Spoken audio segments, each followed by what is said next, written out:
Você sabia que os Gideões missionários da última hora estão há 43 anos fazendo missões ao redor do mundo? Isso mesmo, 43 anos de obra missionária, realizando a vontade de Deus, o ID do Senhor Jesus Cristo. Muitas pessoas conhecem os Gideões apenas pelo Congresso Internacional, que é realizado na cidade de Camboriú, conhecida como a capital das missões. Mas não sabem o tamanho que é essa obra fora do Congresso. Podemos dizer que os Gideões é muito mais do que apenas um congresso de 10 dias. É uma obra missionária com mais de 1.000 famílias de missionários sustentadas em 21 países. O congresso é apenas um encontro realizado todos os anos para reunir os apaixonados por missões e conscientizar as pessoas sobre a urgência de fazermos missões, pois sabemos que missões está no coração de Deus. Com 43 anos de obra missionária, podemos afirmar que esta obra é de Deus. Centenas de milhares de almas já foram salvas e muitos projetos estão em ação ininterruptamente. Os Gideões contam com um grande exército de fiéis contribuintes que mantêm essa obra, pois reconhecem o lindo trabalho de missões que está sendo feito nos 4 cantos do mundo. Essa obra nunca vai parar. Enquanto o Senhor Jesus Cristo não voltar, seguiremos com o nosso lema: unir o Brasil para evangelizar o mundo, pois jamais poderemos chegar ao céu de mãos vazias. Vamos realizar aquilo que Jesus nos ordenou: ide e pregai o evangelho a toda criatura. Se você não pode ir ao campo missionário, a sua contribuição pode ajudar o missionário a ir adiante para ganhar mais almas para o reino de Deus. Seja um Gideão contribuinte. Missões se faz agora ou nunca mais. Gideões, apressai-vos, que há sinais de esperança em meio a uma humanidade corrompida, sofredora e sem Deus.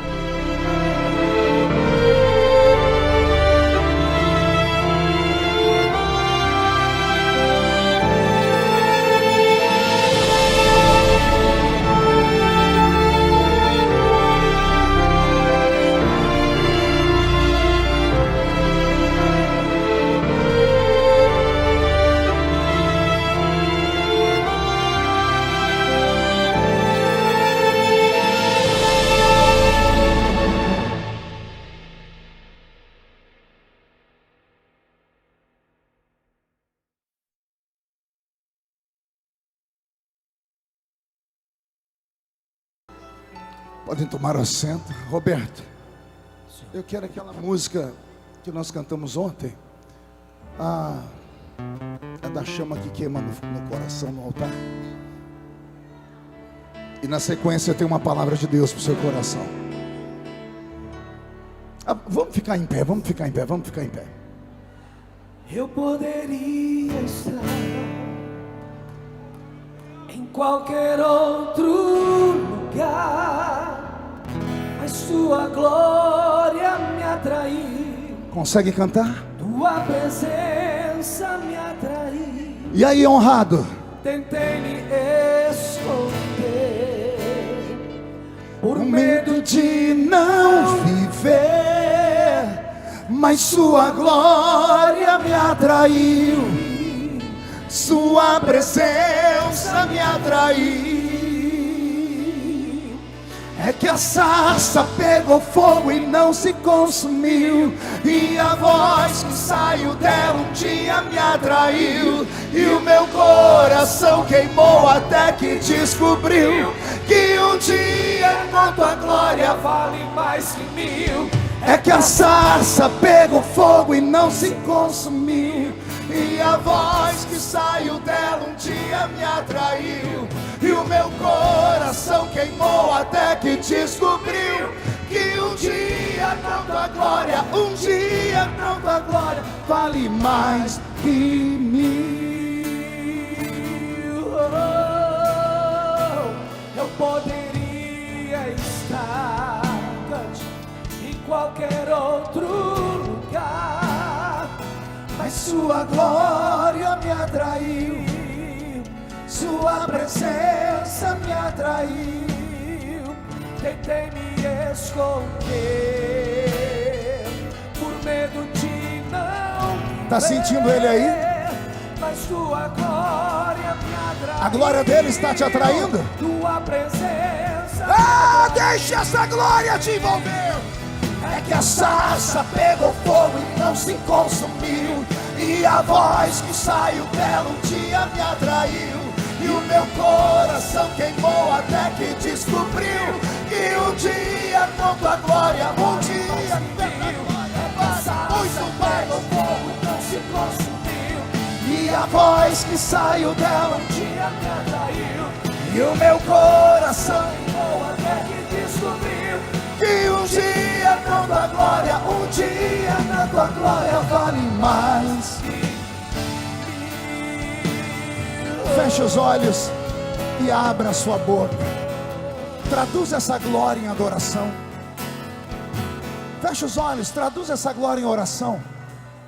Traduza em adoração, abra os seus lábios, adore. Adore por 30 segundos, adore gritando, adore clamando. Adore falando em línguas, adore dizendo glória a Deus, aleluia. Isso, adore com os pés também, se quiser saltar. Adore com as mãos, se quiser aplaudir. Adore dançando, mas não fique parado. Aqui em cima principalmente, deixe esta glória, esta chama envolver o seu coração. Vem, glória do Senhor, vem, vem sobre nós, vem sobre nós. Não se apagará. Essa chama não se apaga e não se apagará. Não vai se apagar. Essa chama não se apaga e não se apagará. Essa chama não se apaga e não se apagará. Essa chama não se apaga. não se apagará.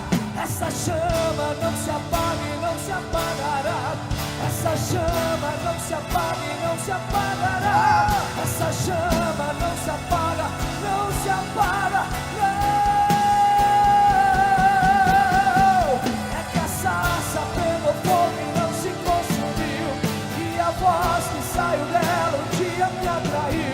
E o meu coração queimou até que descobriu que um dia com tua glória vale mais que mil.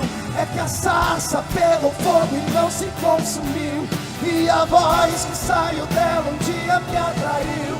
E o meu coração queimou até que descobriu que um dia na tua glória, um dia na tua glória vale mais que mil. Que o céu permaneça aberto, Pai, porque nós iremos ministrar a sua palavra na autoridade do seu Espírito. Toda a igreja diz amém.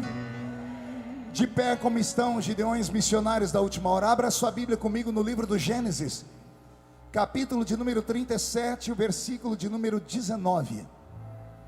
Gênesis, capítulo de número 37 e o versículo de número 19. Primeiro livro da Bíblia, livro do Gênesis, capítulo 37, versículo 19. Está escrito: e disseram um ao outro: eis que lá vem o sonhador. Eu vou ler de novo. Senti que alguns ficaram felizes. E disseram um ao outro: eis que lá vem o sonhador. Vou ler de novo. E disseram uns aos outros: eis que lá vem o sonhador. Feche a Bíblia, coloque na cadeira e pegue na mão da pessoa mais perfumada do seu lado. Eu acho que dá tempo ainda. Aperte a mão dele ou dela com carinho até eles falarem aleluia. Porque pentecostal que não faz barulho está com defeito de fabricação, não é? Vamos orar mais uma vez. Pai, eu te peço liberdade para trazer sobre os seus filhos uma palavra de fé, esperança e bênção. Na medida que eu estiver pregando, o Senhor tem liberdade para curar, batizar com o Espírito Santo, libertar e salvar as vidas. Deus de Israel, antes que eu comece a pregar, cerque este ginásio com a sua glória, e num raio de 5 quilômetros, onde houver um demônio alojado, eu dou a esses demônios 5 segundos para sumirem de Camboriú, porque se não sumirem, serão queimados pelo poder da sua glória que aqui será derramada. rasgue os céus sobre nós esta tarde. Manda anjos de fogo descerem aqui. Que estes anjos desçam, trazendo brasas de fogo nas mãos. Comecem a esparramar estas brasas entre nós. E onde houver um crente cheio do Espírito Santo, pega ele, Jesus, toma ela nas suas mãos. Mas faz isso agora, agora, agora, agora, agora, meu Senhor.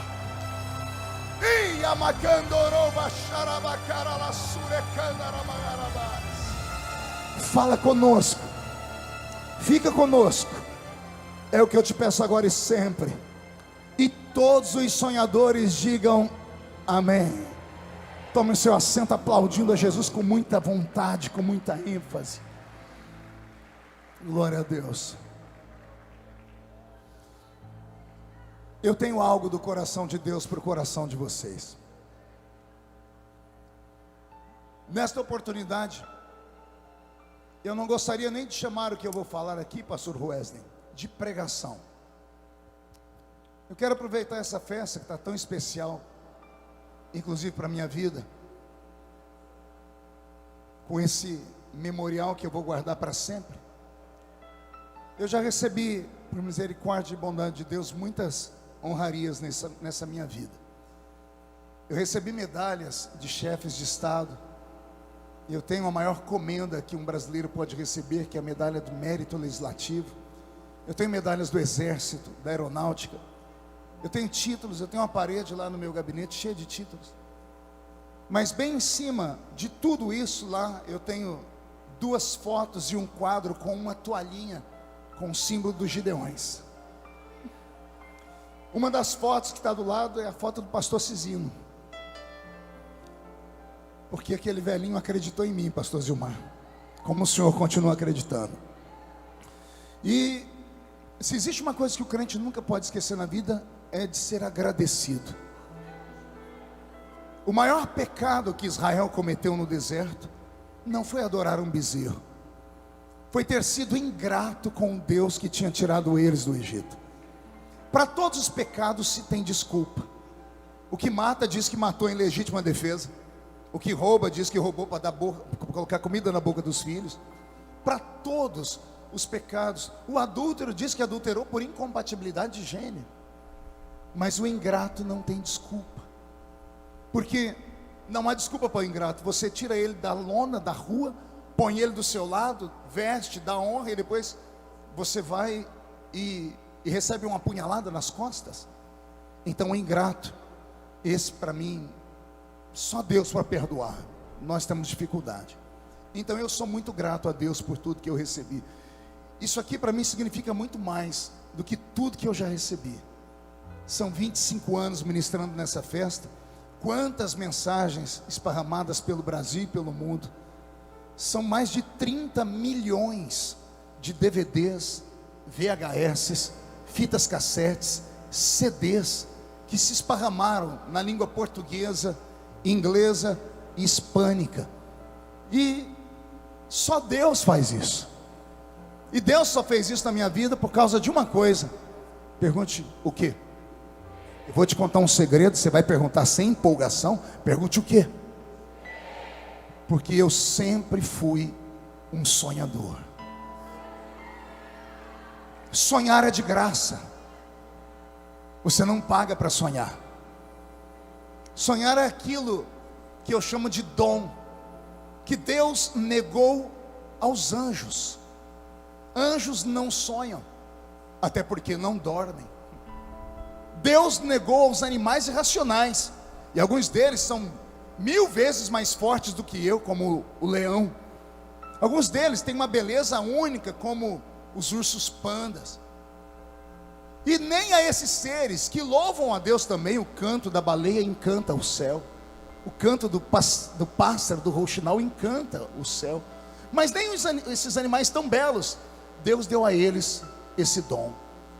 Deus não deu o dom de sonhar, Abner, aos vegetais. As árvores são belas, as sequoias são altas, o ipê enche a vida da gente de alegria quando ele está no apogeu das suas cores. Mas nenhuma dessas criaturas feitas pelo nosso Deus, Ele deu a eles o dom de sonhar. Mas para nós, seres humanos, imagem e semelhança dele, ele liberou esse dom. É um dom, diga comigo, é um dom. O homem e a mulher que não tem sonhos, não tem motivos para viver. Por que as pessoas estão depressivas no século 21? Porque elas olharam para um lugar, não viram nada no fim do poço, não viram a luz no fundo do túnel e desistiram de viver. O depressivo se joga em um quarto, se tranca dentro dele, perde a vontade de tomar banho, perde a vontade de comer, perde a vontade de se vestir. Por quê? Porque não tem mais objetivos na vida, porque ele não tem mais sonhos. Mas a criatura, quando tem sonho, ela acorda 4 da manhã, 3 da manhã, ou ela pega o metrô, ou ela pega um caminhão de pau de arara, ou ela coloca um terno e sai para o seu trabalho, ou pega uma mochila com um facão sarã aqui dentro da mochila para ir cortar no corte de cana. Não importa o tipo de trabalho, todo trabalho dignifica o homem, seja uma lavadeira, seja um gari, seja o trabalho mais simples e humilde, isso dignifica o homem, porque o homem tem que ter sonhos. Se você não tiver sonhos, você não vai passar daí onde você está. Se você ficar apenas olhando para o passado, meu sogro, meu velho e saudoso sogro dizia que quem vive do passado sofre 2 vezes, porque o passado já está no passado, ele já não existe mais, ele só existe dentro da sua cabeça, ele só existe dentro das suas memórias. Você tem que depurar isso. É claro que não dá para apagar o passado. Nós não somos como um computador, que quando você não gosta de uma coisa, você vai lá, seleciona, deleta, vai para a lixeira. Você não quer que fique na memória do computador, então você vai e reseta o computador e apaga. Nós não somos isso. Nós somos muito maiores do que um computador. Então tudo que nós vivemos na vida está armazenado aqui. Às vezes nos esquecemos com facilidade das bênçãos, mas nunca nos esquecemos da dor. Não nos esquecemos do que apanhamos. Aquele que bate esquece, o que apanha nunca esquece. O problema é o que você vai fazer com essa memória. Vai deixar ela ficar sobre a sua cabeça e fazer sombra, ou vai colocar ela no chão e transformar ela em um tapete, para você pisar em cima dela e falar: o que aconteceu no passado não vai influenciar o meu futuro. Eu não dependo daquilo que as pessoas falam de mim, eu não dependo de quem está do meu lado. Uma das maiores vitórias que eu tive na vida foi que desde criança eu só sofri. Eu sofri quando nasci, porque nasci de uma família extremamente pobre, minha mãe solteira, uma menina do interior, que a única profissão que havia aprendido era abortar bebês. Essa era a profissão da minha velha mãe, Dona Lúcia, a quem eu tive a graça e a oportunidade de batizá-la nas águas há poucos anos, e hoje é membro da minha igreja, e todo mês toma santa ceia. Só que foram 37 anos para Jesus salvar ela. Você aguenta tanto tempo assim? Pois é, sofrimento todos têm. Então a minha vida sempre foi de dor, de luta, de sofrimento. Meu primeiro presente foi uma caixa de engraxar sapato. Eu recebi uma caixa desse tamanho, ela era maior do que eu. E eu andava pelas ruas da cidade sem camiseta, sem sapato, com aquela caixinha aqui nas costas, com o cabelo todo desgrenhado. Voltava para casa com os dedos cheios de graxa. E fazia isso com muito orgulho. Por quê? Porque a minha velha mãe, embora não fosse rica, não sabe ler nem escrever até hoje, ela me dizia sempre: Deus ajuda aquele que se ajuda. Ela dizia para mim: o que você quiser na vida você vai ter. E eu acreditava que com aquelas moedinhas que eu ganhava engraxando sapato, eu poderia um dia conquistar os meus sonhos. Eu tinha sonhos. E de vez em quando alguém cruzava o meu caminho dentro de casa, porque os piores inimigos estão dentro da sua própria casa. São pessoas que te olham e te medem pela régua delas, e eles acham que Deus faz a mesma coisa. Essas pessoas esquecem que Deus não trabalha com formas. Deus trabalha com formas. Não, você não entendeu, eu vou falar de novo. Deus trabalha com formas. Deus não trabalha com forma. Por que Deus não trabalha com forma? Porque uma forma vai moldar alguém sempre aquela imagem. Quem já comeu pudim aqui, deixa eu ver. Quem já comeu pudim de chocolate, de leite ou de outro sabor? O pudim muda o sabor, muda o tamanho, mas o formato dele não muda nunca. O pudim é redondo, Wesley, e tem um buraco no meio dele. Por que o pudim é assim? Porque tem uma forma que faz ele. Deus não tem essa forma. A forma que Ele me fez, Ele fez e jogou fora. A que Ele fez você, Ele jogou fora. Então ele não trabalha com formas. A minha não serve para você, a sua não serve para mim. Deus trabalha com formas. Como assim, pastor? A mim ele me escolheu lá no meio do mato. A você ele vai te chamar aqui nesta tarde dentro desse ginásio. A mim eu tive que passar por experiências de violência e de tristeza, com você não. Mas tudo depende não lá de cima, depende daqui de baixo. Eu tenho pregado isso, pastor Brito, que é um grande pregador no estado de São Paulo, meu filho. Faltou a sua voz aqui nesse púlpito esse ano. Mas quem sabe no próximo ano Deus toca no coração do pastor Zilmar. Pois bem, Deus, Ele só precisa de alguém que acredite. Porque se você não der o ponto de partida para Deus, Ele não pode fazer nada além disso. Erram as pessoas que dizem assim: Deus age. Sim, Ele age. Mas antes de agir, alguém tem que provocá-lo. Então eu costumo dizer que na verdade Deus não age, Ele reage. Vou falar de novo. No Velho Testamento Deus agia. Ele chamava o profeta e dizia: operando eu, quem me impedirá? Ele chegava e tomava conta do altar, tomava conta da cidade, tomava conta da nação. Ele levantava rei, abatia rei, pegava o profeta no meio do mato. É você e ponto final. No Novo Testamento isso foi proibido. Foi nos dado na época da graça o livre arbítrio. O desejo, o poder de escolha está dentro de você. Então Deus não pode fazer nada sem antes você permitir, sem antes você falar que quer. O desejo dele é te colocar lá em cima. O desejo dele é pai. Ora, quem é pai e mãe aqui? Deixa eu ver. Você quer que o seu filho seja drogado? Você quer que o seu filho seja doente? Você quer que o seu filho fique nas grades? Sim ou não? Não, por quê? Você quer que o seu filho seja grande, seja maior, seja vitorioso. Deus é pai. Deus quer que os filhos dele também sejam. Só que Deus deu a nós o poder de diretriz. As suas escolhas definem o seu futuro. É você que tem que saber o que quer e onde quer chegar. É você que tem que dizer a Deus o norte que Ele tem que tomar. Você tem que primeiro agir. Você tem que primeiro falar: eis-me aqui. Você tem que primeiro falar: eu quero. Você tem que primeiro falar: eu estou me dedicando. Você tem que falar: Senhor, olha, eu estou fazendo a minha parte. Aí Deus diz assim: então se você faz a sua, eu me levanto e eu faço a minha. Beto, aquela música que eu amo. Eu tinha 14 anos, recém-convertido.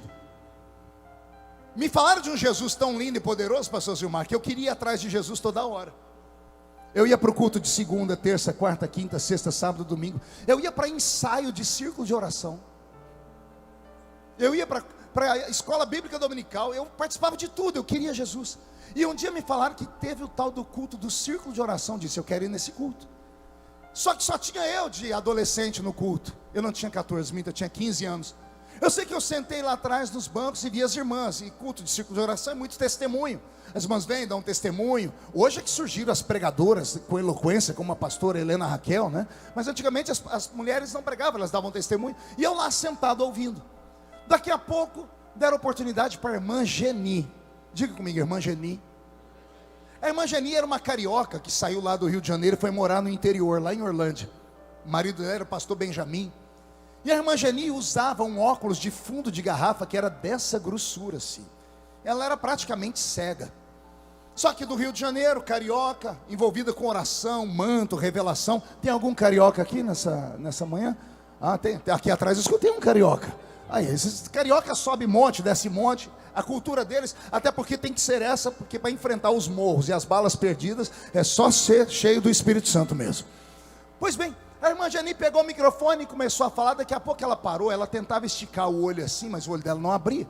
Ela tirou o óculos, fechou o olho assim, disse assim: minhas irmãs, você está vendo o que eu estou vendo?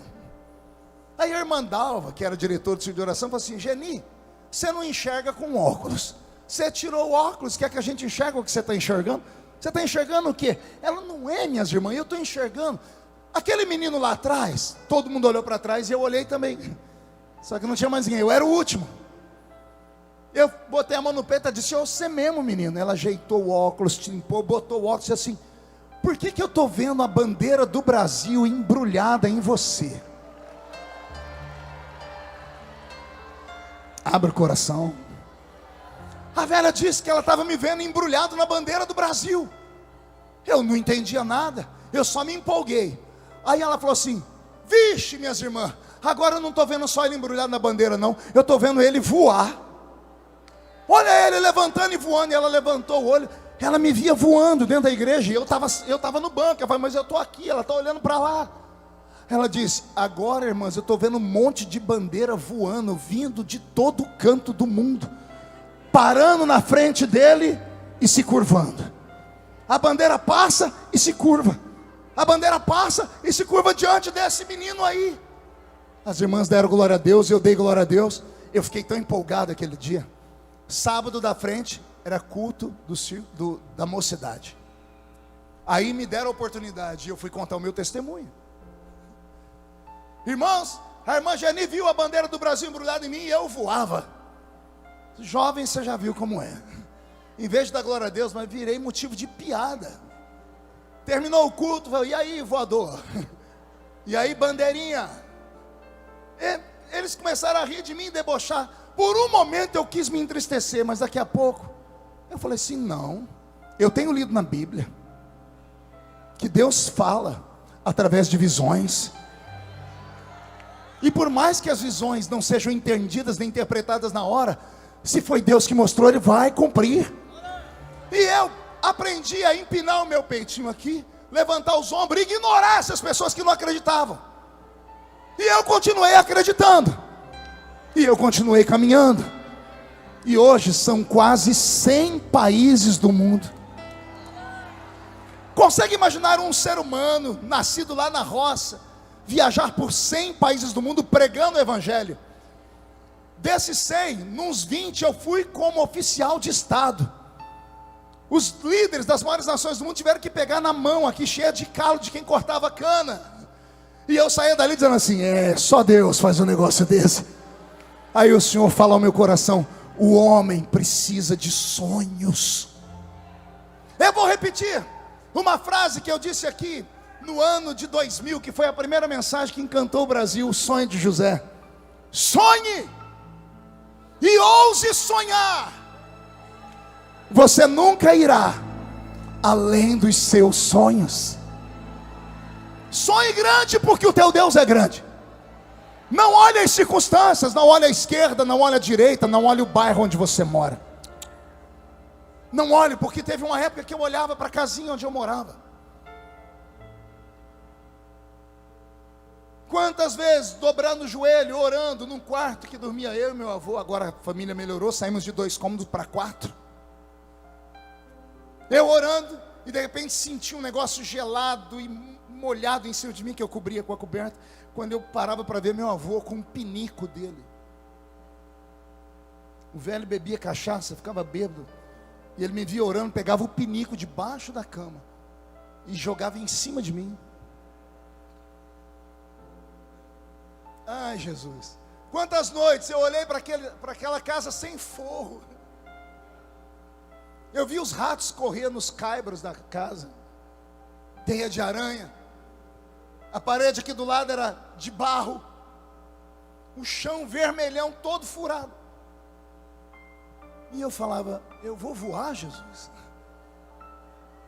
E o Espírito Santo falava, continua sonhando.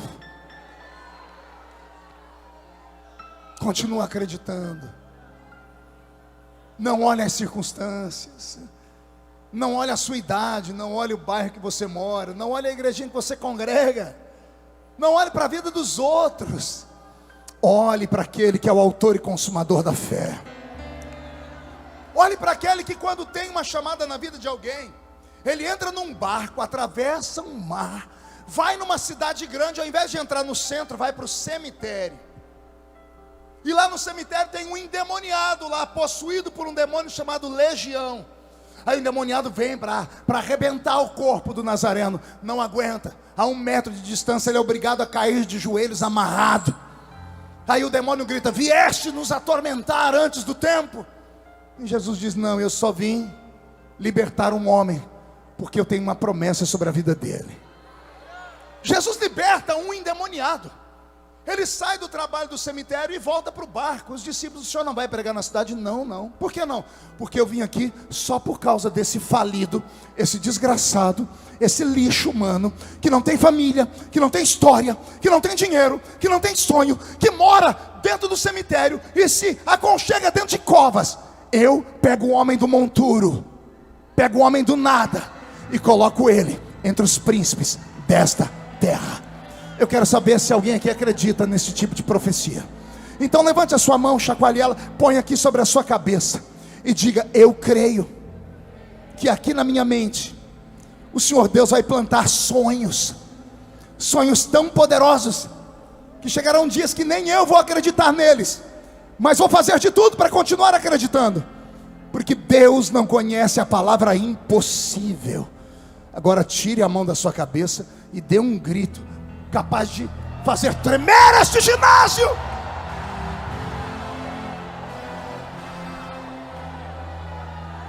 Sonhe. Eu acreditei. Eu sonhei. Um dia eu estou andando na minha cidade, vou atravessar a rua. Estava de frente a uma loja chamada Casa Musical Bonucci.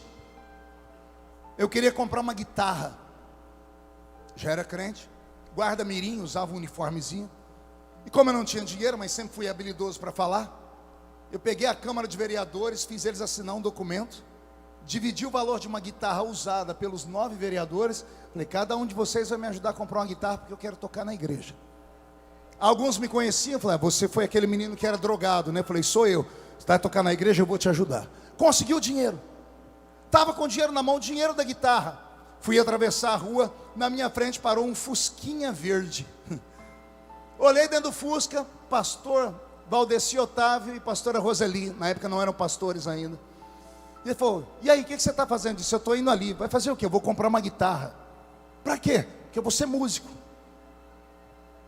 Aí a Roseli disse assim para mim: não, você tem outra chamada. Eu falei: que chamada? Você tem chamada para ser um homem do altar. Você vai ser um grande pregador, um missionário. E foi de Deus te encontrar aqui. Por quê? Porque nós estamos indo para uma festa. Que festa? Era 1988. A festa chamada Gideões Missionários da Última Hora. E onde fica isso? Fica lá em Camboriú. E começaram a me contar histórias. Aquelas histórias que naquela época a gente achava benção. Hoje o povo ri. Ela falou assim para mim: é tanta unção naquele lugar que os crentes recebem profecia no banheiro. Falei: como assim? Nós fomos o ano passado, eles tinham vindo em 87. Tinha um banheiro feminino e masculino. O pastor Valdeci disse: eu entrei no banheiro masculino, tinha um irmão sentado no vaso e o outro com a mão na cabeça dele, dizendo: o Senhor está te escolhendo. Deus não chama vaso, Deus chamou o vaso sentado no vaso. Essas coisas foram entrando na minha alma. Eu disse: sim, eu quero isso. Naquela época a gente não tinha dinheiro para comprar VHS, a gente não podia ter televisão. E eu falei: e como é que faz para ir nesse negócio? Nós estamos fazendo uma caravana aqui e fica em tal valor. É o preço da passagem do hotel. Eu enfiei a mão no bolso, peguei era o valor da guitarra. Foi meu primeiro sacrifício. E eu olhei e falei: o que eu vou falar para os vereadores? Político mente. Eu falei: olha, o dinheiro que eu tenho aqui, eu quero comprar uma guitarra. Ela disse assim: sacrifica isso, vamos para os Gideões que Deus vai fazer, vai mudar a sua história. E eu vim empolgado. Fiquei num hotel aqui, chamava Negrini, aqui em Balneário. Ficamos em 10 dentro do quarto. À noite, quando eu ia coçar meu pé, eu falei: não estou sentindo meu pé. O outro falou: você está coçando o meu aqui do lado. Porque não era você. Na hora de comer, Deus proverá. A gente jejuava muito mesmo. Chegávamos aqui, pastor Gilmar, 5 da manhã para pegar lugar. E aí até começar o culto às 8, dava sede, a gente tinha vontade de sair para beber água, não tinha mais lugar. A gente ficava 24 horas aqui dentro. O ambiente era tomado numa unção que eu nunca vi na vida. Eu me lembro de um culto, onde o pastor pregando, ele parou por um momento e levantou 2 profetas, um na frente e um atrás. Juntos. E juntos profetizaram a mesma coisa. E o Senhor terminou dizendo: falo assim para que todos ouçam a minha voz. Você consegue imaginar isso? Levanta uma pessoa aqui, simultaneamente levanta outra lá atrás. As duas levantam e gritam a mesma frase, a mesma palavra. Foi nesse ambiente que eu vi os Gideões missionários da última hora crescer. Quando eu vi as chamadas, as coisas lindas que aqui aconteciam, as bandeiras, eu falei, é isso que eu quero para a minha vida. E aí eu contei já aqui na hora da oferta, quando o pastor Gregório Chazuk chamou as pessoas e eu me joguei aqui na frente. As coisas não aconteceram da noite para o dia, é um processo. O processo de quem tem sonhos. Fui falar com o meu pastor disse, para você ser um obreiro, você tem que se casar. E eu, jovenzinho, já agora com 17 anos, falei, Senhor, eu preciso de uma noiva, uma namorada. Encontrei a irmã Edileuza, que é a minha esposa, e namoramos e casamos. Com 19 anos eu me casei. Ano passado completamos 30 anos de casado, para a honra e glória de Jesus. 30 anos juntos, unidos.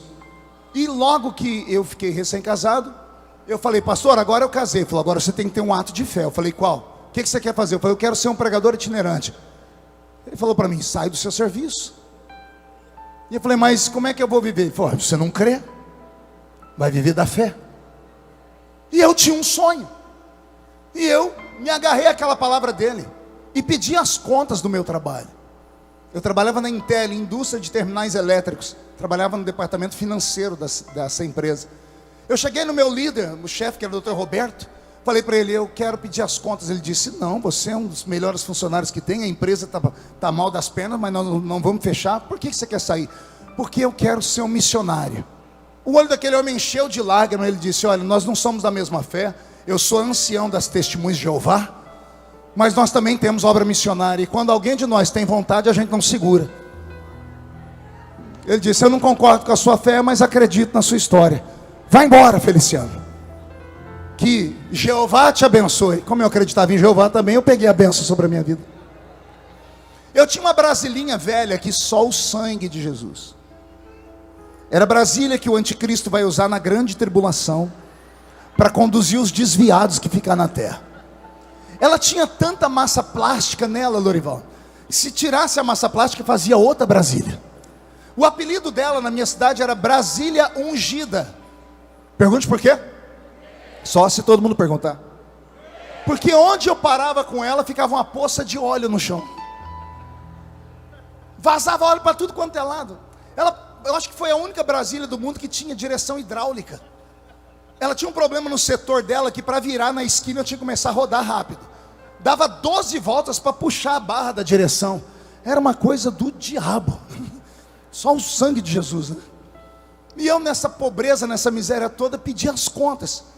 Cheguei em casa, minha esposa olhou para mim, viu que eu estava com um semblante triste, falou, o que foi? Falei, eu pedi as contas do trabalho. Ela parou de fazer o que estava fazendo, sentou na minha frente, começou a chorar e falou, mas nós vamos viver do quê? Eu falei para ela, mas você não vive falando que é para eu ter coragem? Ela me incentivava, mas eu não sei se era de verdade.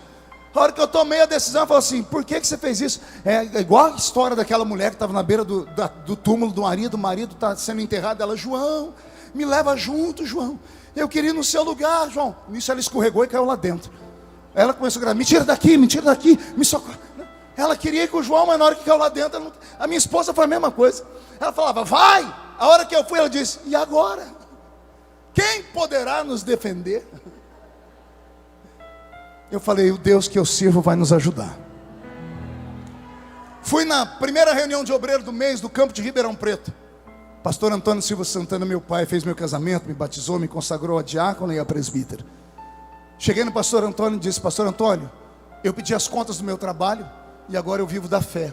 E eu queria muito que o senhor me ajudasse com as congregações, porque eu já pregava nos cultos de mocidade. Eles me davam a gasolina, R$20, R$30. Falei, isso que agora eu preciso, além da gasolina, eu preciso comer.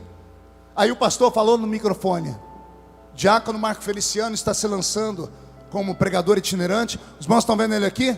Ajude ele, abram as portas para ele. Eu não sei se isso era um código, porque até os convites que eu tinha desmarcaram. Eu acho que foi um código liberado para todo mundo, dizendo assim, ó, estão vendo? É maluco, não convida não. Eu fiquei 4 meses sem convite, 4 meses de seguro-desemprego, e acabou o seguro-desemprego. No final da última semana, minha esposa me chamou e disse, filho, não tem mais arroz. O que tem dá para hoje, amanhã não sei o que vamos fazer. E o meu sogro era fazendeiro. Só que eu disse para ela: o dia que você pedir para o seu pai alguma coisa, você está dizendo que não acredita na minha chamada. Porque se eu tenho um Deus que me chamou, Ele vai cuidar. Porque quando Ele chama, Ele cuida. Como não tinha comida, eu me desesperei. Eu peguei a brasilinha e subi o alto da montanha e fui orar. Passei o dia inteiro no monte. Eu chorei, eu rolei no chão, eu rasguei a roupa, joguei pó na cabeça. Aquelas coisas de gente louca. 6:30 da tarde eu entrei na minha casa, entrei pela cozinha. Lá na mesa da cozinha, cheio de mantimento, sacolinhas de supermercado.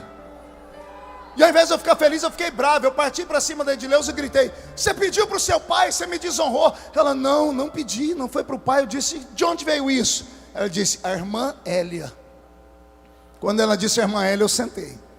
Falei: quem? A irmã Hélia. Eu disse: a irmã Hélia, mãe daqueles 4 filhos, marido é bebum, aquela que trabalha de empregada doméstica na casa do José Ribeiro de Mendonça. Aqui ela disse: é a irmã Hélia. Falei: mas o que ela fala? Ela contou uma história que louca. Ela disse que estava no mercado fazendo compra, e o Senhor fala com ela: Hélia, o que você está comprando para você, compra para o meu filho. Qual deles, Senhor? Marco Feliciano. Senhor, mas ele é genro do Solívio, que é fazendeiro. O Senhor disse: não discute.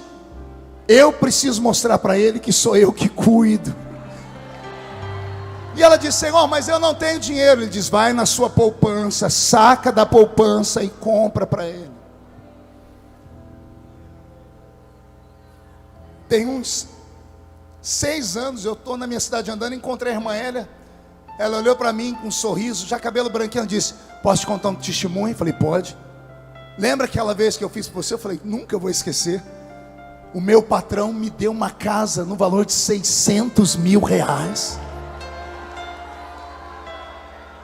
Me aposentou com honra. Cuida da gente, manda coisa na nossa mesa.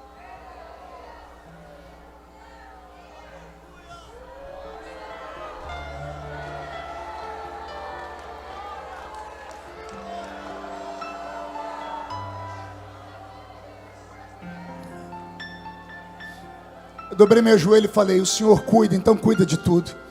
Aí um amigo meu me levou na reuniãozinha lá do Belenzinho, na primeira reunião da segunda-feira do mês, reunião do Belém, lá na igreja do pastor Zé Wellington. E esse meu amigo me pagou o almoço. E na hora do almoço tinha um pastor do lado dele, pastor Newton. Era pastor no Jardim Eulina, lá em Campinas, estava construindo a igreja. E o Newton ouviu a minha história, que eu estava sem convite, que eu pedi um emprego, que eu tinha pedido as contas. Ele olhou para mim e disse assim: você vai pregar domingo na minha igreja? Não sei quanto eu vou lhe dar, mas pode ir que a gasolina eu garanto, e você não volta de mão vazia. Eu jejuei a semana inteira, foi a primeira vez que eu saí como um itinerante. Cheguei na igreja, o pastor me levou para o púlpito. Uma igreja estava em construção ainda. Eu não sabia pregar, não tinha essa eloquência, não tinha essa capacidade de articulação de Bíblia. Eu era só um sonhador. Eu estou sentado no púlpito da igreja dele. De repente eu olho na frente da porta, vem entrando 3 homens. Um está sendo arrastado pelos outros 2. Eles se ajeitam no banco. O culto prossegue. Quando ele me deu a palavra, eu comecei a pregar. 10 minutos de palavra, deram um grito dentro da igreja, mas tão alto que a igreja inteira parou, e eu tomei um susto. Quando eu olhei no meio do corredor, um homem partiu do fundo da igreja, veio correndo, subiu no púlpito e agarrou o microfone da minha mão. Os diáconos não conseguiram segurar ele, a igreja entrou em transe. Eu não sabia se era louco, se era bêbado. Eu não sabia o que fazer, eu fiquei em choque. O homem agarrou o microfone e deu uma rajada de língua estranha. E falou: vocês lembram de mim? Eu estava no hospital morrendo até hoje cedo. O pai foi me buscar lá porque o médico deu alta e disse: leva para morrer em casa. Último estágio da meningite. Os nervos do corpo dele já não funcionavam mais, ele se arrastava. Ele ficava com a língua para fora babando. Era um homem que entrou arrastado por 2 dentro da igreja. O pai e o tio levaram ele para o culto. O pai me trouxe aqui hoje. E enquanto o culto estava indo, eu só estava aqui tentando prestar atenção, que eu não tenho articulação de mais nada. Esse moço aqui começou a pregar, eu não entendia nada que ele pregava, mas de repente, eu olhei aqui do meu lado, eu vi um homem de fogo. Ele pegava fogo do pé, fui levantando a cabeça, tinha fogo até na cabeça dele. Ele fez assim para mim, levantou a mão e botou a mão na minha cabeça. O fogo estava na mão dele, pegou da cabeça e foi até os pés, foi destravando tudo. Eu dei um grito e estou aqui curado. Acabou o culto. Não teve como eu pregar mais. A notícia esparramou, tem um menino aí que Jesus usa em cura. Mas eu nem tinha orado para Jesus curar. A agenda abriu em Campinas, Hortolândia e Sumaré. Essas 3 cidades mataram a minha fome por um ano. Hortolândia, Sumaré e Campinas. E eu louvo a Deus por todos aqueles irmãos das igrejinhas que me levaram. E eles me deram a chance de começar a ficar conhecido. Um belo dia, sabe Deus como isso foi acontecer? Eu fui parar aqui no estado do Paraná, vizinho de vocês, numa cidade chamada Mauá da Serra. Uma cidadezinha desse tamanho, só tinha uma rua asfaltada na época. Quando o ônibus parou e eu vi aquela cidade, eu disse, eu não tenho chamada não. Os pregadores pegam em grandes eventos e olha onde eu vim parar, Mauá da Serra. De repente eu passei na frente da igreja, eu pedi perdão a Deus, porque a igreja era o único monumento da cidade. Era uma igreja para 1.500 pessoas sentadas. A cidade tinha 3 mil membros, tinha 3 mil habitantes. A metade era tudo de crente. E as 2 famílias mais ricas congregavam na igreja. E as 2 famílias brigavam para ver quem dava o dízimo maior. Por isso que a igreja era rica, tinha todas as coisas grandes. Eu estou pregando no culto. Entra pela porta do culto um homem forte, bonito, cabelo preto, usando brilhantina, de terno, gravata. Eu falei, eu já vi esse homem em algum lugar, mas não sabia quem era. Quando termino de pregar, descobri que era Mateus Jensen. Saudoso irmão Mateus Jensen, dono da rádio Marumbi, que depois vendeu a rádio Marumbi para o pastor Cisino Bernardino. Mateus me ouviu pregar e ele tinha um aparelhinho que ele transmitia o culto via rádio. E quando ele colocou no meio da minha pregação a minha mensagem pelo rádio, pastor Zilmar, o Paraná inteiro parou para ouvir. E começou a chover ligação no rádio dele dizendo assim, onde é que vocês conseguiram essa pregação do pastor Mauro Ferreira? Quem foi Mauro Ferreira? Maurinho Ferreira foi um dos maiores pregadores do Brasil. Estudou ao lado do pastor Idecaso Takayama, lá no IBAD, no estado de São Paulo. Maurinho morreu num acidente de carro com a dupla Otoniel e Osiel, irmãos de Osés de Paula. Eles cantavam e Maurinho pregava. Um acidente de carro ceifou a vida dos 3. E a minha voz era parecida com a dele. E o jeito de pregar era igual ao dele. Mateus Jensen era um caçador de talentos. Foi ele que deu para o Brasil, através da sua emissora, Eram Sem Ovelhas. Ele gravou Mara Lima, ele gravou Júnior, Canarinhos de Cristo. Os cantores de antigamente, aqueles que nós crescemos ouvindo. Tudo graças ao irmão Mateus. O irmão Mateus olhou para mim e disse assim no final do culto, você tem talento, que meu telefone não para de tocar. Ele tinha um celular que pesava uns 5 quilos. Aquele celular que dava problema na coluna, você tinha que trocar hora na cintura de cá, hora de cá. Ele falou assim, eu quero você me ajudando num sonho dos meus filhos. O ano que vem vai ser um ano político. E os meus 2 filhos serão candidatos a deputado federal e estadual, e eu quero que você me ajude a fazer a campanha deles na igreja. E eu, santarrão, disse, eu falar de política no púlpito? Ele disse, não, você não vai falar de política, você só vai pregar. Você só prega e o resto é com a gente. Eu falei, então o senhor me deixa orar primeiro? Eu sem agenda, veio a agenda e eu dispensando. Falei, o senhor me deixa orar? Ele disse, pode orar, está aqui meu telefone. Eu saí dali, fui em um evento em Uberlândia, numa extensão dos Gideões Missionários da Última Hora, numa manhã missionária. Alguém lá ficou sabendo que eu era de Orlândia, pertinho de Uberlândia, e me deram o microfone. Eu falei 5 minutos. No meio da palavra levantou uma diretora do círculo de oração e disse, assim diz o Senhor, anote, dentro de um tempo, e metade de um tempo, eu vou abrir uma porta, e eu sopro o seu nome pelo mundo todo. Cheguei nos irmãos mais conhecidos, o que é um tempo? E metade de um tempo, 1 ano e meio. Fiz os cálculos davam exatamente no mês de setembro, que antecederia a campanha eleitoral do ano seguinte. Eu falei, será? Fui orar. Orando ao Senhor, o Senhor disse, pode ir. Liguei para o irmão Mateus, disse, irmão Mateus, sou eu. O menino lá falou, pois não, eu quero. Ele falou, então vem para cá. Me mandou uma passagem de ônibus, me hospedou numa casa de madeira. Eu pregava de manhã, de tarde, de noite, de madrugada. Eu preguei no estado do Paraná inteiro. E ele falou para mim, você tem algum sonho, garoto? Eu falei, eu tenho. Qual? Pregar um dia nos Gideões Missionários da Última Hora. Aí ele falou para mim, se os meus filhos ganharem, está feito. Naquele ano, os filhos perderam. Eu nem cobrei a promessa que os filhos perderam. Mas um dia ele me ligou e disse assim, Marco, eu estava orando e Deus falou comigo. que é para eu cumprir o desejo do seu coração. O ano era 98, ele diz, ora aí até o ano que vem, porque eu vou falar com o pastor Cizino. E o irmão Mateus falou com o pastor Cizino. E eu vim pregar em 1999, debaixo de uma tenda pequena, que ficava na frente do ginásio, que era metade desse aqui. E quando eu fui pregar, eu perdi a minha Bíblia, porque eu vim de ônibus ali de Balneário para cá, dentro de um ônibus cheio de gente, a minha esposa com a saia colocou a Bíblia e o paletó por cima. Quando ela levantou, pegou o paletó, a Bíblia escorregou por debaixo do banco. O esbocinho que eu tinha feito estava lá, e eu não tinha esboço para pregar. Pastor Isaías, aquele grandão, Isaías Gonçalves, ele viu que eu estava tremendo. Eu falei, está tremendo por quê, menino? Eu disse assim, porque a minha Bíblia com a mensagem que eu ia pregar. Ele olhou para mim e disse assim, quero ver se tu é bom mesmo agora, dá uma Bíblia aí, Zera. Pegou uma Bíblia, rasgaram o plástico e era, prega. E eu preguei. Eu não sei o que eu preguei. Eu sei que eu preguei. Eu sei que virou tudo do avesso. Eu era tão maluco, um irmão disse, me encontrei com um irmão um dia desse, assim, eu lembro que você falou assim, Jesus, transforma o mar de Balneário em gasolina. Eu não vou nem falar para quê. Olha as loucuras. E naquele dia alguém falou assim, ó, ele tem talento. O pastor Cizino ficou sabendo, então você vai pregar no ginásio de tarde. Domingo à tarde eu cheguei aqui, foi um ano que fizeram um sorteio de um carro. Lembra disso? Sortearam um carro aqui. E eu fiquei sentado, mandaram chegar às 2. Cheguei 2 horas e sentei. 5:30 da tarde, me deram o microfone. E eu preguei os 4 poderes que lutam pela vida de um missionário.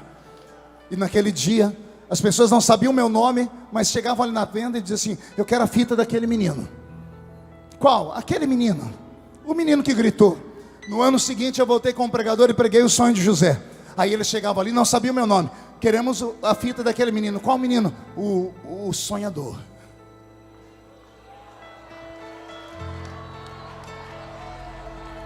O menino sonhador. O texto que eu li é profético.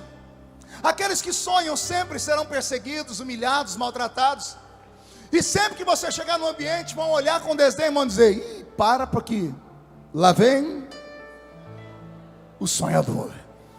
Pois a partir desta tarde vai acontecer algo no mundo cósmico, no mundo metafísico, no mundo que transcende, que Deus vai tirar coisas e colocar coisas. Ele vai abater, Ele vai levantar, Ele vai matar, Ele vai dar vida, Ele vai tirar governo, colocar governo. Ele vai criar uma história, vai criar um movimento, só para provar aqueles que não acreditam em sonhos, que Ele ainda tem os seus sonhadores. Quando você voltar para a sua cidade, depois de alguns cultos, vão olhar que vão ver que você não vai estar normal, você vai estar meio passado. Vão achar você com cara de doido, de bobo. Vão voltar, voltou a ser de novo. Aquela festa começou a fazer o efeito de novo. Vai fazer, vai continuar fazendo, até o arrebatamento da igreja. E você será um instrumento de Deus por onde você passar. Agora eu estou ativando o modo profético do ministério que Deus me deu. E se você acredita, ative aí o seu modo de acreditar. Eu profetizo que quando você voltar para sua casa, para sua cidade, para sua vida, algo tão poderoso vai acontecer, que as pessoas não vão te reconhecer mais. Vão achar você diferente na aparência, no jeito de falar, no jeito de pensar. E escute, quando você abrir a boca para falar, no primeiro culto, na primeira oportunidade, labaredas de fogo sairão dos seus lábios. Onde a sua mão tocar, Deus vai trazer à existência um milagre. Onde a planta do seu pé pisar, o Senhor te dará aquele lugar por herança, porque Ele tem pacto com os sonhadores. Eu quero saber, tem algum sonhador aqui? Então, pelo amor de Deus, não dá um grito agora não, dá um berro de glória a Deus. Reage nesse lugar. Pegue esta palavra.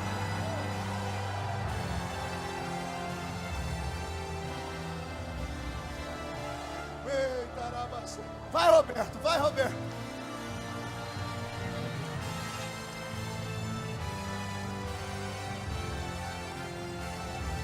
Alguém lembra dessa música? Toca, Roberto.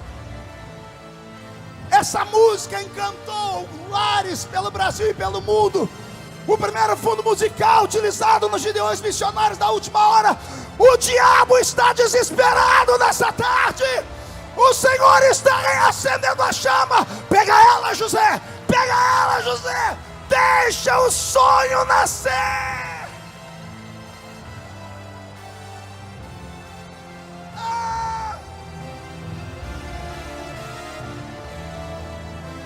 Yamandere bakara la suriandre verede candarabas.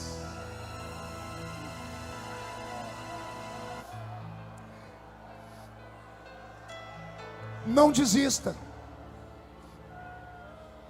Não pare. Não dê ousadia a esses coveiros de igreja. Vou falar de novo. Não dê ousadia a esses coveiros de igreja que morreram na fé, que só a carcaça permanece no culto, que não vê o invisível, que não ouve o inaudível, que não sente aquilo que é incrível. Não dê atenção a pessoas que não têm o mesmo nível de fé que você. Se aparta delas. Quando Samuel ungiu Saul para ser rei de Israel, Saul foi saindo, Samuel segurou ele pelo braço e disse: escute aqui, você foi ungido, e quando você se apartar de mim, você vai passar pelo sepulcro de Raquel, vai passar pelo meio do cemitério. Passando pelo cemitério, apressa o seu passo, porque 2 homens virão ao seu encontro para atormentar você e dizer: o seu pai está preocupado a respeito das jumentas que se perderam. Não deixe esta graça, esta unção que está descendo sobre a sua alma, ser roubada por internet, por sites de fofoca. Os crentes já não acreditam em mais nada por causa disso. Ficam comendo lixo 24 horas por dia nisso aqui. Faz um jejum disso aqui. Pare de olhar para os erros dos outros. Olhe para aquele que pode. Eu nunca parei para dar atenção a esses inimigos da minha vida. Pelo contrário, eu transformei em força toda a desmotivação que tentaram me dar. Quando falava você não vai, aí eu ficava obstinado. É porque todo baixinho é invocado. Cadê os baixinhos para dar um amém aí? Vou falar de novo. Todo baixinho é invocado. Você passa perto de uma porcaria, de um chihuahua, parece um rato. Ele olha para você e vai. Ele acha que é alguma coisa. É invocado. Deus ama gente invocada. Não, você não entendeu, eu vou falar de novo. Deus ama gente maluca. Vou falar de novo. Deus ama gente doida. Por quê, pastor? Porque o doido vê o que ninguém vê. O maluco escuta o que ninguém escuta. Aí todo mundo quer internar o maluco. Todo mundo diz assim: é esquizofrênico. Eu assumo a minha esquizofrenia. Porque o esquizofrênico é aquele que vê o que ninguém vê, ouve o que ninguém ouve, sente o que ninguém sente. Então eu sou maluco. E só cheguei onde cheguei por causa disso. Porque se eu fosse olhar as circunstâncias, se eu fosse seguir uma fórmula matemática, era impossível. Até hoje me perguntam: para você chegar onde você chegou, você teve um costa quente, né? Quantas vezes perguntaram: seu pai é pastor, sua mãe é diretora de ciclo de oração, seu pai deve ser membro da convenção da mesa. Eu deixava as pessoas falarem e terminava: você tem um costa quente? Eu digo: tenho. Só que nele, no caso dele, a costa é quente, o peito é quente, o pé é quente, as pernas são quentes, as mãos, os olhos são como chama de fogo. E Hebreus 12 diz que ele é um fogo devorador. Você e o exército inteiro dos Estados Unidos junto podem perder qualquer batalha, mas se você pegar na mão desse Deus que eu estou falando, vou falar de novo, você e Deus são maioria onde você chegar. Levante a mão direita para o céu e chacoalhe ela, por favor. Agarra o ombro de quem está do seu lado. De novo, meu exercício de fé é para agarrar a criatura. Agarrou ela, chacoalhe ela até ela ficar irritada, por favor. Quero ver todo mundo tomando um chacoalho aqui. Chacoalhe aí, vocês principalmente, chacoalhe. E diga: Deus te trouxe aqui para sacudir os seus sonhos, a sua chamada, o seu ministério, o seu casamento, a sua vida. Então recebe esse chacoalhão de Deus e reage. Reage.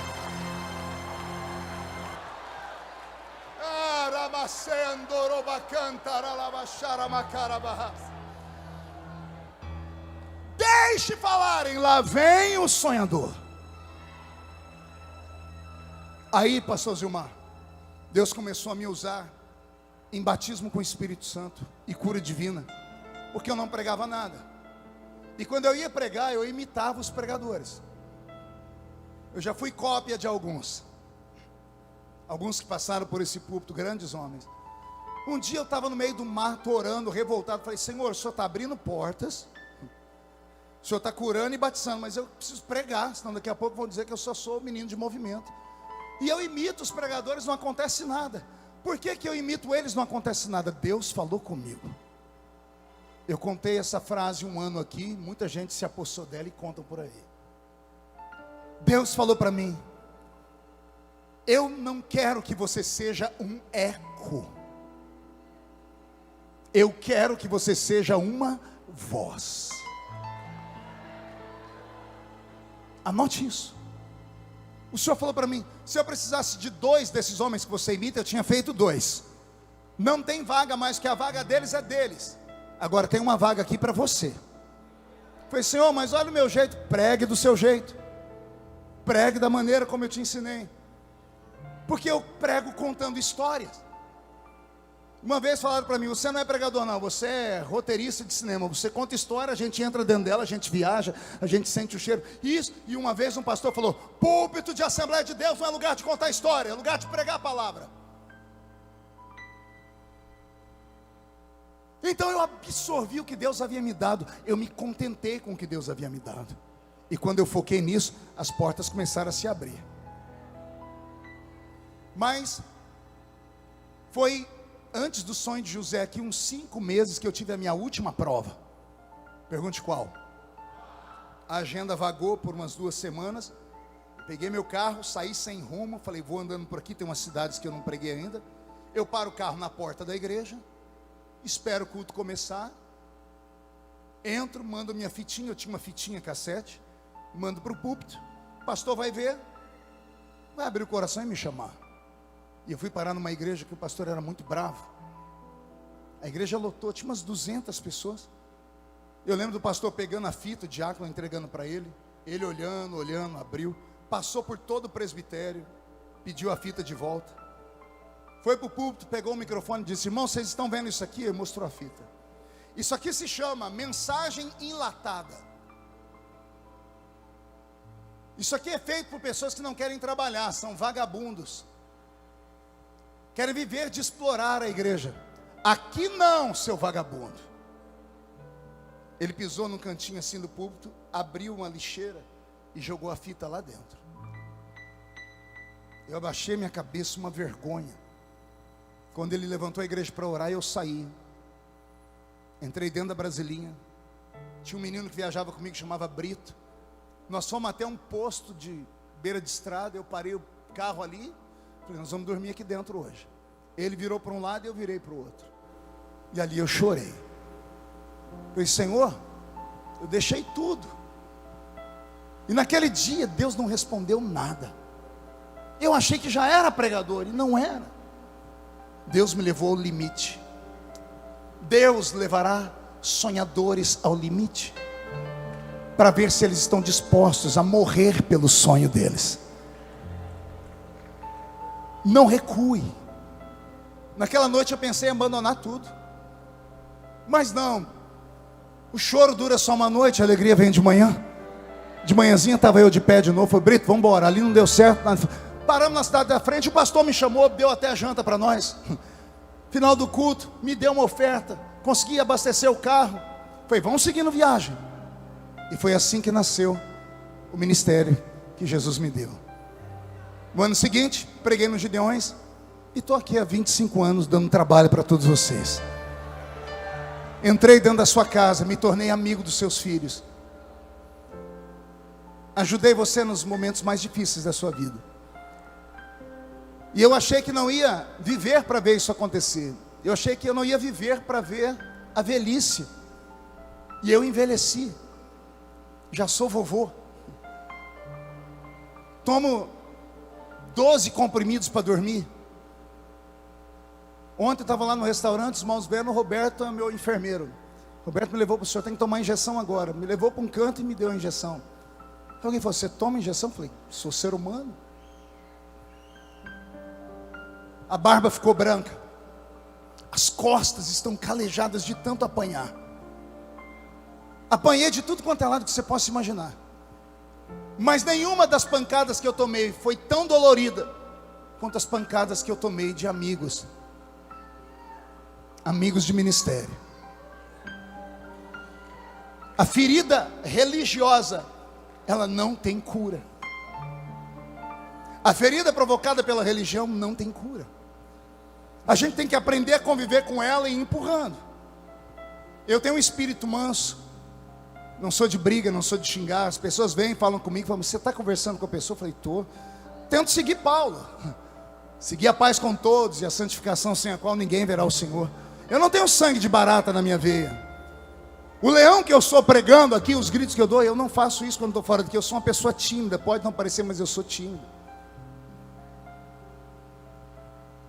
Carrego traumas. Minha família tem traumas. Todos na minha casa fazem terapia. Não tenho vergonha de dizer. Todos fazem terapia com psicólogo. E a minha esposa é psicóloga. E ela atende os outros e depois vai ser atendida por uma psicóloga. Por quê, pastor? Porque traumas são piores do que feridas na carne. Eles permanecem aqui dentro. Já tentaram tomar o prato de comida da mesa da minha família. E isso, pastores. Eu contei aqui um ano, que numa época de muita luta, eu me desesperei e cometi um pecado. Eu tentei me matar. Não tenho vergonha de falar. Eu, pastor, que já tinha pregado no mundo inteiro, me vi dentro de uma situação que eu não tinha saída. Vi minhas filhas pequenas, falei, vão passar fome. Passei uma noite orando no monte, levei todas elas. Eu colocava a testinha das crianças no barro. Quando eu vi o que eu estava fazendo, falei, Deus, eu fiquei louco. Pedi desculpa, minha esposa, levei elas para casa. Elas dormiram e eu virei na cama a noite toda. Acordei de manhã, fui no banco, fiz um seguro de vida muito alto. Participei do almoço com a minha família. Despedi. Peguei meu carro pela rodovia Anhanguera.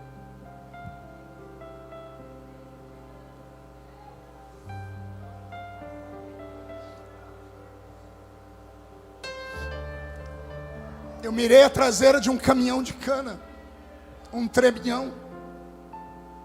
E eu falei, aqui eu acabo a minha vida, Senhor. Minha família vai ter condição de sobreviver. Eu fechei os olhos, pisei, dei KM no carro. Deu 240, eu tinha um carro possante. Eu fechei os olhos e gritei, esperei o impacto não veio. Eu abri o olho, não tinha mais nada na minha frente. Eu olhei o retrovisor, o caminhão estava aqui atrás. Minha perna bambeou, eu fui desacelerando, parei o carro no acostamento, dobrei meu joelho no chão e falei, mas nem para morrer eu presto. E o Senhor falou para mim, você só está desesperado. Calma, eu tenho promessas na sua vida. Eu desmaterializei aquele caminhão, porque se você batesse eu ia te deixar vivo, você ia ficar numa cadeira de roda, porque você não pode morrer, porque quem tem promessa não morre. Até a promessa se cumprir não morre. Então eu fiz isso. Mas o que eu estou passando, o Senhor disse, tudo na vida tem um porquê. Ainda que você não entenda, lá na frente isso vai te ajudar de alguma forma. As dores que não te matam te deixam forte. Os vales que você passa, se você não vê uma saída, vão ajudar você a fazer outros atravessarem a saída. E com isso eu quero mandar aqui um recado para os obreiros, para os pastores, para os itinerantes e cantores. Em nome de Jesus, amigo, pastor, companheiro, cantor, pregador, não persiga o outro. Não difame. Você não sabe o que você está fazendo.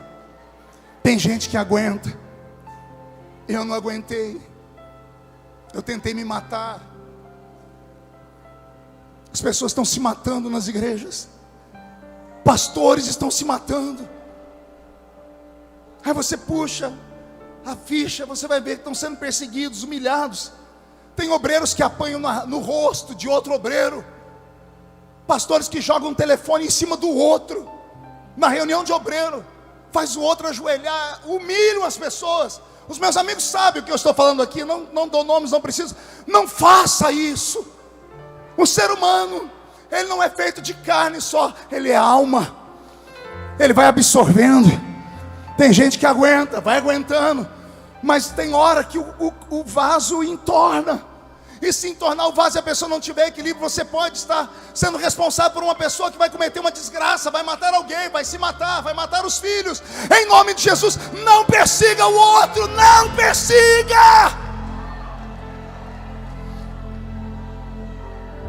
Ah, mas não interessa. Aprenda com Davi. Saul não vale uma cibalena. Saul não vale um quimba de cigarro fumado. É um assassino e quer me matar. O Senhor colocou ele na minha mão. E os empregados dele falando assim, os amigos falando, Davi, mata esse desgraçado. Davi diz, longe de mim. Por que não, Davi? Porque é um ungido do Senhor. Quem trata com ungido é aquele que ungiu. Está me ouvindo aí? Quem trata com ungido é aquele que ungiu. Não tente você ser o fiel da balança. Não tente você ser a mão direita de Deus. Não diga você, Deus está me usando para limpar. Não diga isso. Um sujo não pode falar de um mal lavado. Vou falar de novo.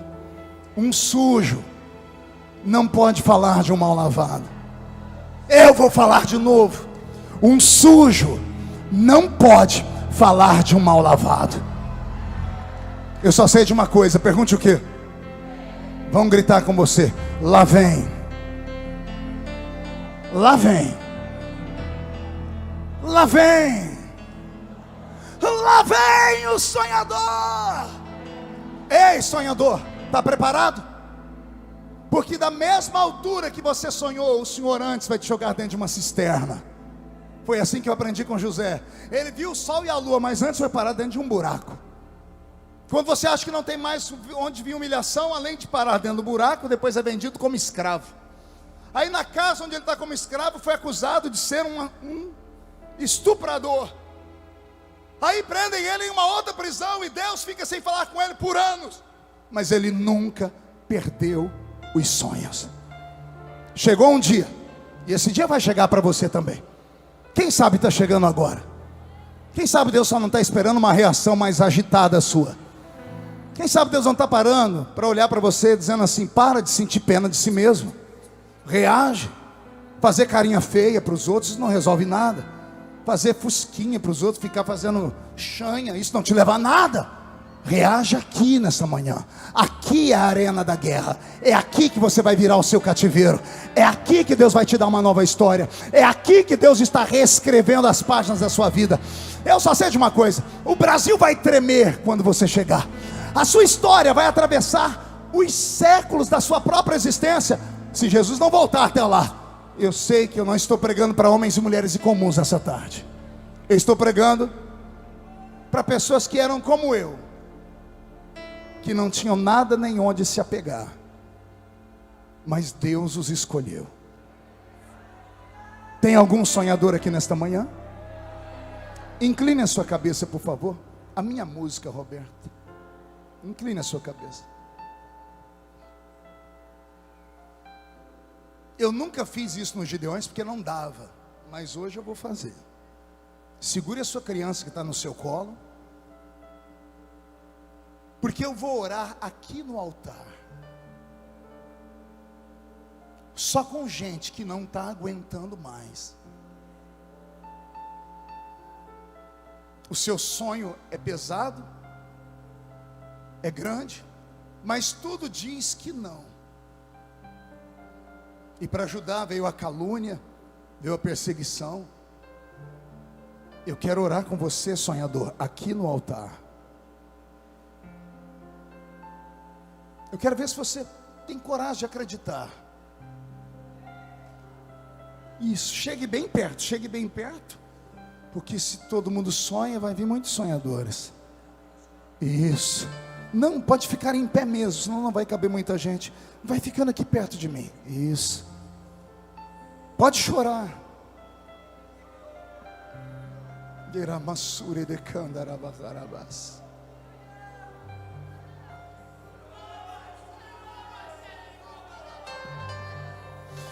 Se houver algum sonhador aqui, vamos estar de pé.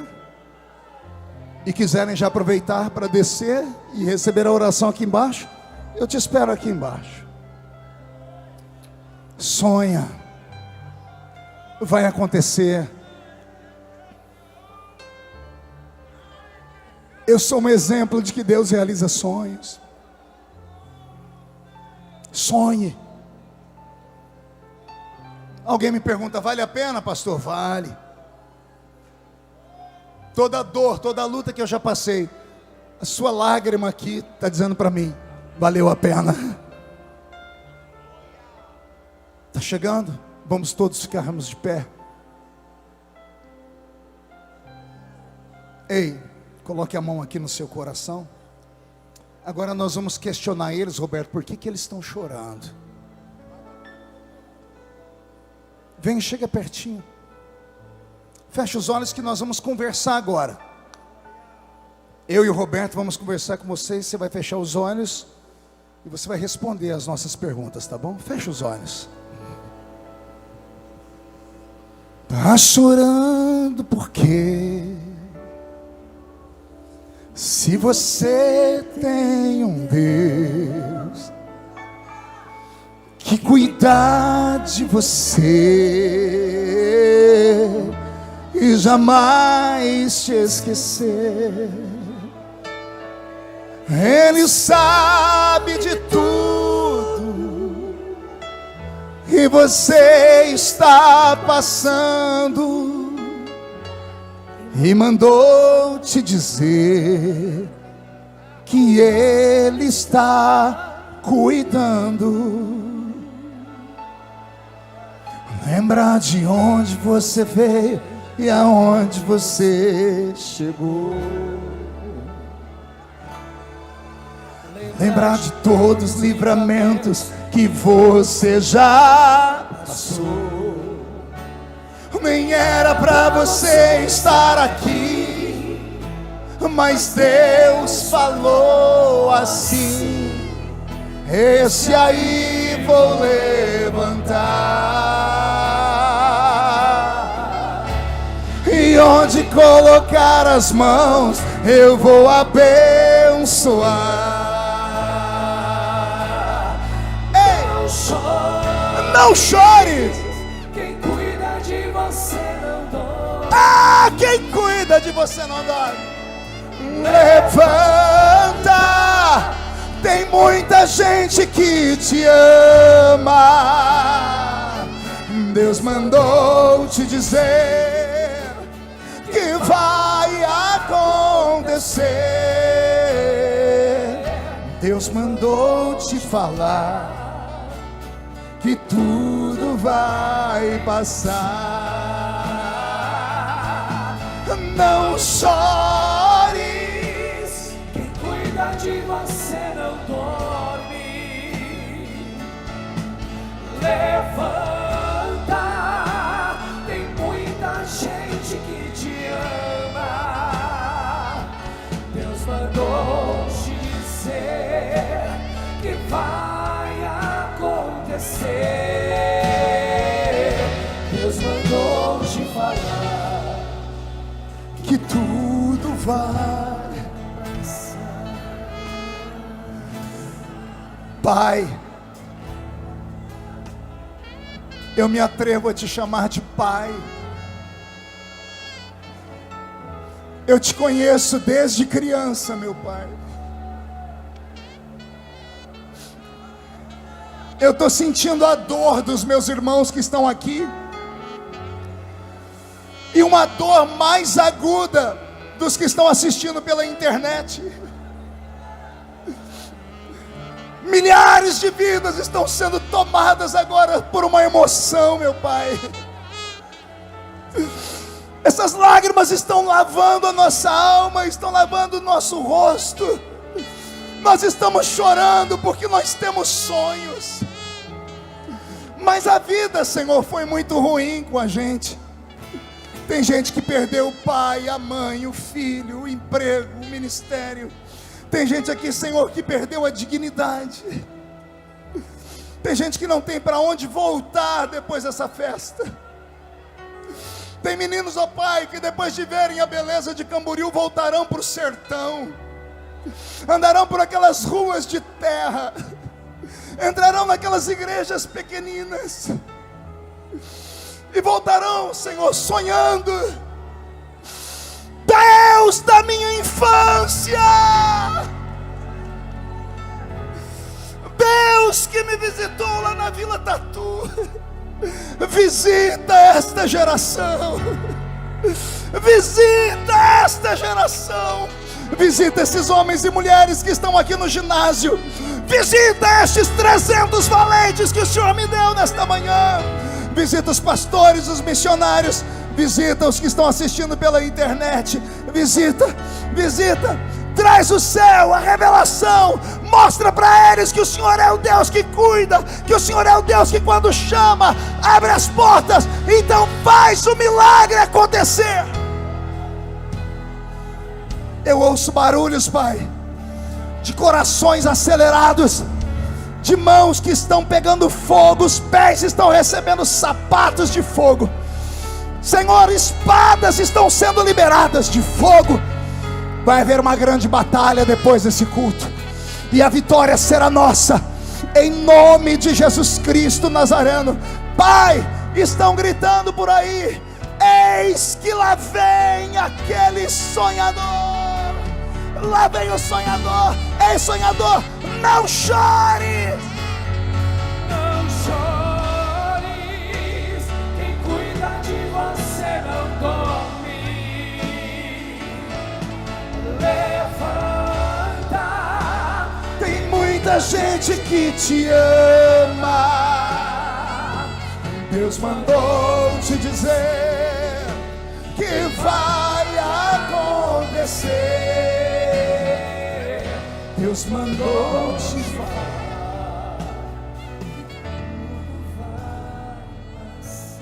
Ei, sonhador, levante o rosto, puxa a barriga, estufe o peito, se recomponha.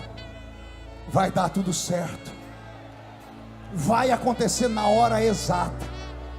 Eu vou estar vivo para ouvir o seu testemunho, e será muito grande, porque Deus não te traria neste culto, seguraria aqui até agora sem almoço, sem nada, só para você ver alguém falar: o milagre está acontecendo. Nós vamos selar o milagre agora. Abra a sua mão, levante ela e diga comigo: em nome de Jesus, todos os demônios que roubaram os meus sonhos, minha vontade de viver, meus projetos da minha família, eu ordeno, não estou pedindo, estou ordenando. Venha para a palma da minha mão agora, feche a sua mão. Nós vamos contar até 3. No 3 você vai jogar no chão com violência, vai pisar com muita vontade. Não é para desmaiar o inimigo, é para derrotar ele. E aí você vai abraçar 3 sonhadores e vai dizer para eles: Jesus vem buscar uma igreja que sonha. E aí, Roberto, nós vamos cantar aquela música de ontem, aquela que o povo amou. 1, você nunca mais será o mesmo. 1,5, sua família sentirá orgulho de você de novo. 2, quem viver, viverá para ver o que Deus fará na sua história. 2,5, o Brasil será chamado de terra dos sonhadores. 2,75, vão gritar: lá vem aquele sonhador. E você vai dizer: sou eu, estou chegando. 3, jogue no chão, piso em cima, abrace 2 sonhadores, 3 sonhadores. A igreja será arrebatada num piscar de olhos, acontecerá. Canta. Mas a igreja será arrebatada. Sonha, Brito, ouse sonhar. Sonha, Brasil. Mas a igreja será arrebatada piscar de olhos acontecerá. Mas a igreja será arrebatada no piscar de olhos acontecerá.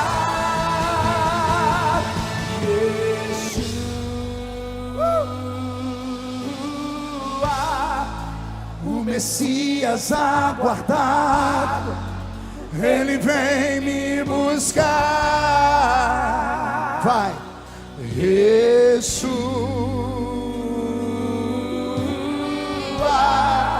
o Messias aguardado, Ele vem me buscar. Canta, Yeshua, Yeshua. Sonha, Lorinaldo, sonhe, vale a pena. Ele vem. Sonha, Wesley. Pastor Zilmar, sonhe, Pastor Zilmar, sonhe muito alto. Sonha, Gideões. És aguardado, Ele vem. Vai.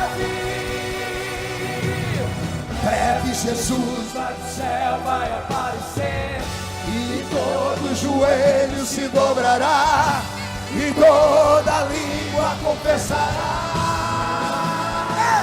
Mas a igreja será arrebatada Num piscar de olhos acontecerá. Recebe, recebe, recebe, recebe. será arrebatada Num piscar de olhos acontecerá.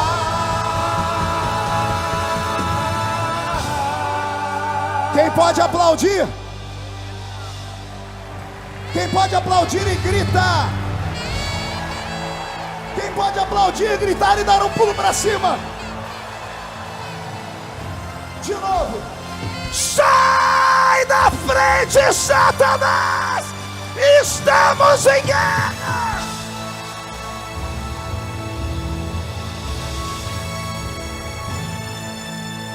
Amém?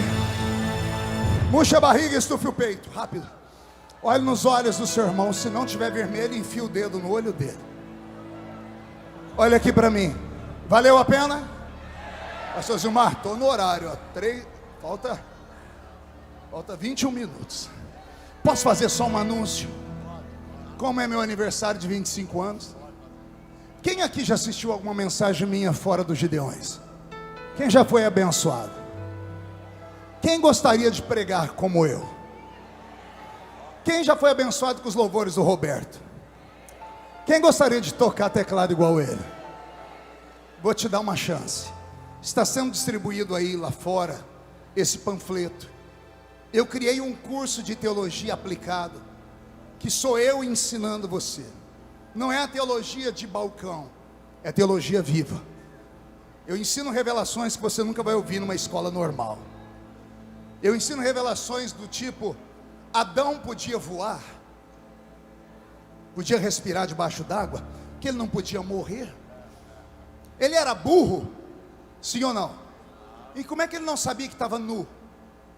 Por que ele não sabia que estava nu? Porque o corpo dele não era como nós. Era de carne e osso, mas era parecido com o corpo de um outro homem de carne e osso, que o corpo dele resplandeceu como a luz do sol no monte da transfiguração. Por isso que a Bíblia chama Jesus de segundo Adão. O segundo veio recuperar o que o primeiro perdeu. Você pode aprender teologia comigo. Aqui você vai receber o panfleto lá fora, ou entra no meu Instagram, nas minhas páginas, você vai encontrar lá. É pela internet. Temos também os livros físicos, podem chegar até você. São vídeos, eu dando aula. E o Roberto está com o curso dele de teclado. 50 aulas, você está tocando melhor do que ele. E por favor, alguém aprenda logo, porque eu não aguento mais ele. Então vou trocar o Roberto por outros. Só tem que ser alguém que toque igual ele. Tá bom, pessoal? Se vocês fizerem isso, você abençoa o ministério do velho profeta e do velho cantor ali. Deus abençoe todos vocês. Jesus seja glorificado. Valeu, Gideões!